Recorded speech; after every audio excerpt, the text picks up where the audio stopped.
Hello friends, 22 मार्च है तो आज के करंट अफेयर्स की क्विज हम करने वाले हैं।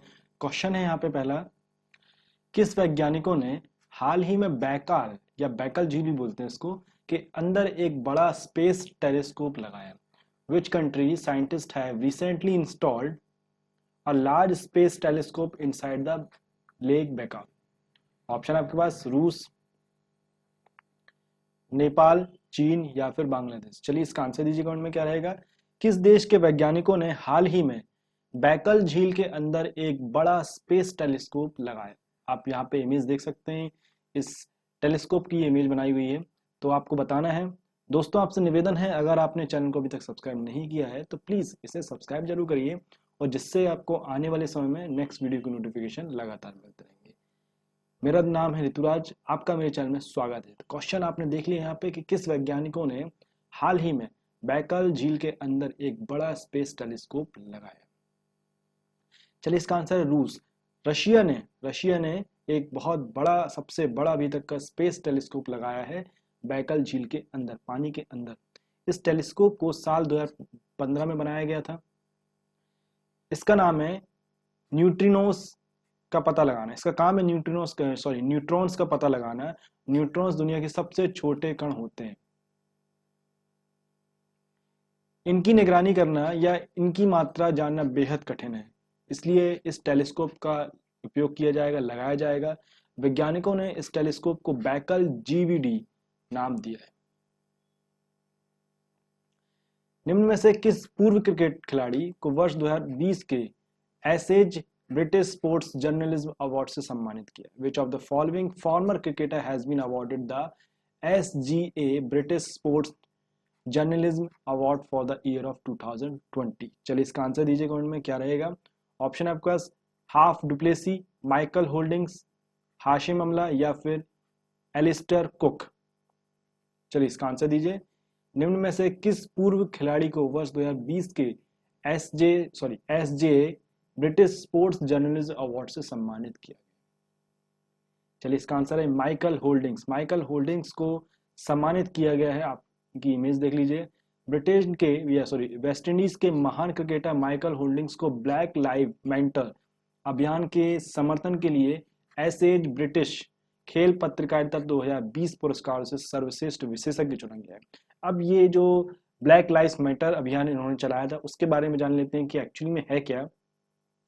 होल्डिंग ने पिछले साल इंग्लैंड और वेस्ट इंडीज के बीच क्रिकेट की सीरीज के दौरान नस्लवाद के खिलाफ मजबूत संदेश दिया था। उन्होंने कहा था कि अश्वेतों के योगदान को इतिहास से उन लोगों ने हटा दिया जिन्होंने ऐसा इतिहास लिखा है।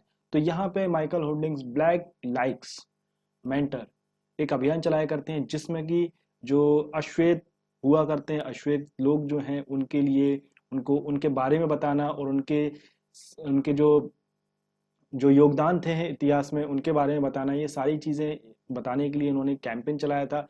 और अश्वेतों के साथ जो भेदभावपूर्ण व्यवहार हुआ करता था, आज भी कुछ जगह पे होता है, कुछ अमेरिकन कंट्रीज होती हैं या यूरोपियन कंट्रीज में आज भी जो अश्वेत होते हैं उनके साथ दुर्व्यवहार हुआ करता है। पहले कुछ ज़्यादा हुआ करता था, अभी होता है, पर ये चीज़ें सामने नहीं आती। अभी रिसेंट में ही अमेरिका में नस्लवाद के ऊपर एक एक वहाँ पे एक घटना हुई थी जिसमें एक व्यक्ति ने अपना सुसाइड भी किया था इसको लेके।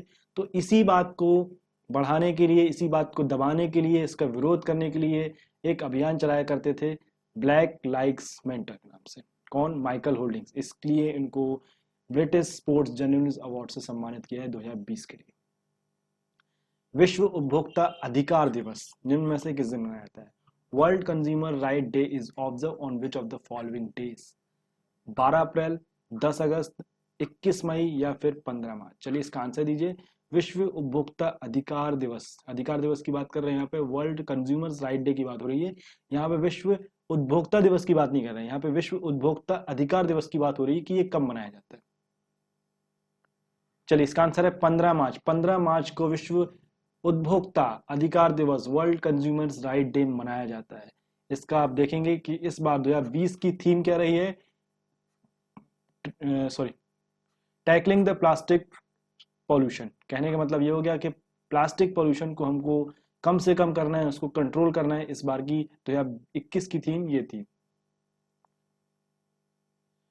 विश्व भर में 15 मार्च के दिन विश्व उपभोक्ता अधिकार दिवस मनाया जाता है।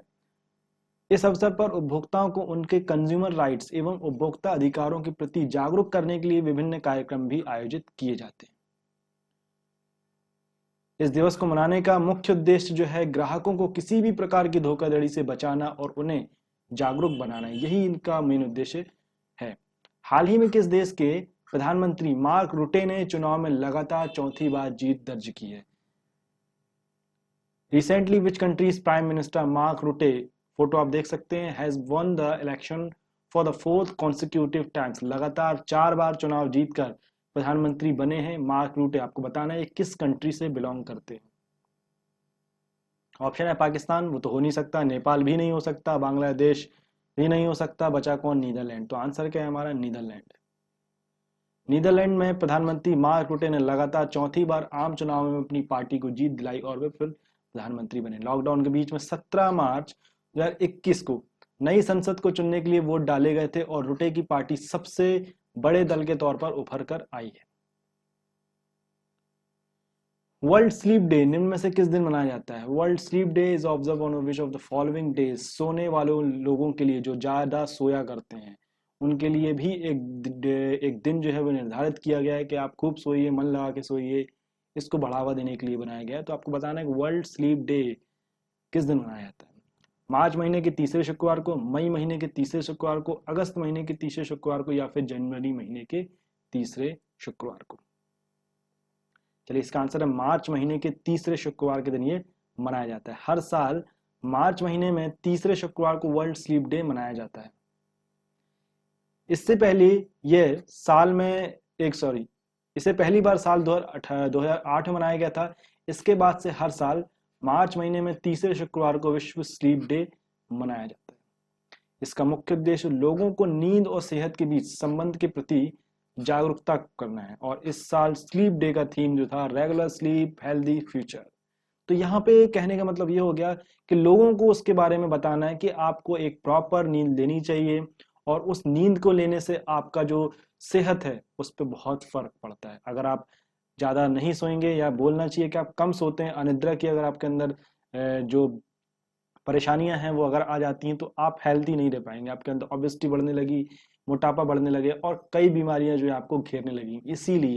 इसीलिए बताया जाता है कि आप एटलीस्ट 8 घंटे की नींद एक प्रॉपर होती है कि आप 8 घंटे की नींद मिनिमम लीजिए, पर आप इसको 8 से लेके 6 भी कर सकते हैं। 6 घंटे काफी होते हैं, आपको मिनिमम 6 घंटे की नींद आपको लेनी ही चाहिए। साइंटिस्टों के हिसाब से 8 घंटे की लेनी चाहिए, बट आप 8 से 6 तक की बात चल जाती है। परंतु जो लोग इससे भी कम समय में सोया करते हैं, कम समय का नींद लिया करते हैं, उनके लिए नुकसानदायक है।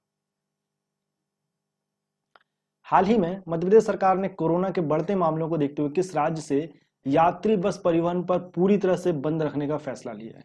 Recently Madhya Pradesh government decided to stop passengers bus transport from which state in the view of the increasing case of the corona? Option है आपके पास उत्तर प्रदेश, हिमाचल प्रदेश, महाराष्ट्र या फिर तमिलनाडु। चलिए इसका आंसर दीजिए क्या रहेगा?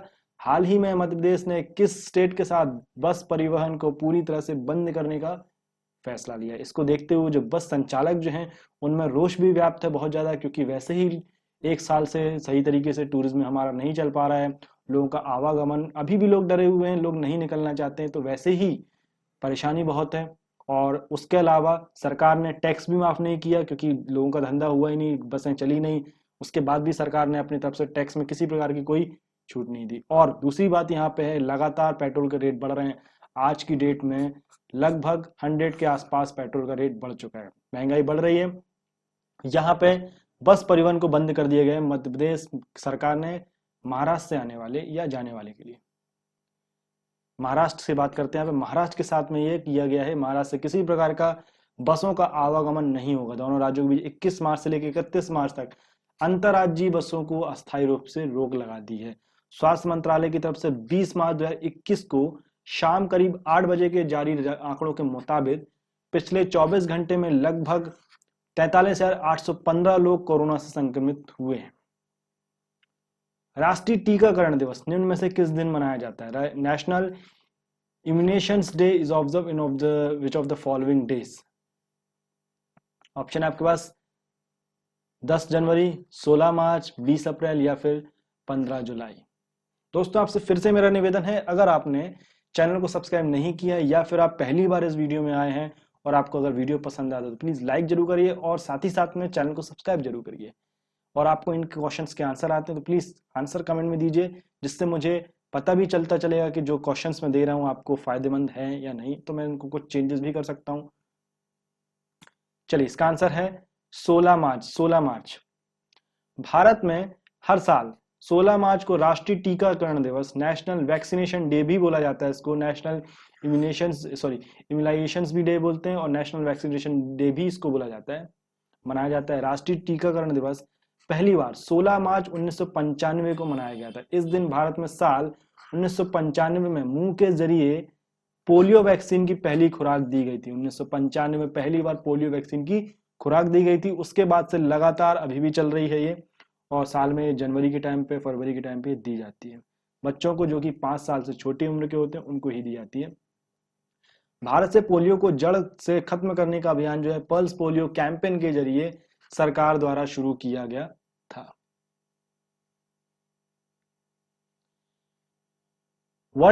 विश्व बैंक ने बांग्लादेश की मदद के लिए कितने मिलियन अमेरिकी डॉलर की मंजूरी दे दी है? How many million US dollar has been approved by the World Bank to help of Bangladesh? 300 million, 200 million, 400 million या फिर 500 मिलियन अमेरिकी डॉलर? अभी इस समय बांग्लादेश की जो हालत जो है, माली हालत जो है वो थोड़ी सी नाजुक चल रही है कोरोना की वजह से। वैसे ही सब देशों की हालत जो है वो नाजुक चल रही है, हमारे देश की भी कोई बहुत ज्यादा अच्छी नहीं है, परंतु बांग्लादेश जो है हमसे छोटी कंट्री है, उसकी जो जीडीपी भी है वो बहुत कम है हमारे यहाँ से। तो इसको देखते हुए वर्ल्ड बैंक ने बांग्लादेश की मदद के लिए कितने करोड़ रुपए की मंजूरी दी है, अमेरिकी डॉलर की मंजूरी दी है? चलिए इसका आंसर है 200 मिलियन डॉलर। 200 मिलियन डॉलर की मंजूरी दी है। इस राशि का उपयोग निम्न आय वाले शहरी युवाओं को सहायता और सेवाएं प्रदान करने के लिए किया जाएगा जो कोविड-19 महामारी से प्रभावित हुए और प्रवासी जो अपने नौकरी खो चुके हैं या कोविड-19 महामारी के बीच देश को लौटना पड़ा है। यह परियोजना लगभग 2 लाख प्रवासियों को मदद करेगी। इससे उन्हें दोबारा प्रवास की तैयारी करने में भी मदद मिलेगी। तो दोस्तों ये तो हमने देख लिया 22 मार्च के करंट अफेयर्स के क्विज हमने देख लिए। आशा करता हूं कि आपको वीडियो पसंद आया होगा। अगर किसी प्रकार का कोई सुझाव देना चाहते हैं, कुछ चेंजेस करना चाहते हैं, तो आप प्लीज निसंकोच होकर बताइए, उस पर पूरी तरह से विचार किया जाएगा और कोशिश करी जाएगी कि आपको सुझावों को देखा जाए और उसको अप्लाई किया जाए। ऐसे ही आप बने रहिए और अपना प्यार मुझ पर बनाए रखिए। Thank you.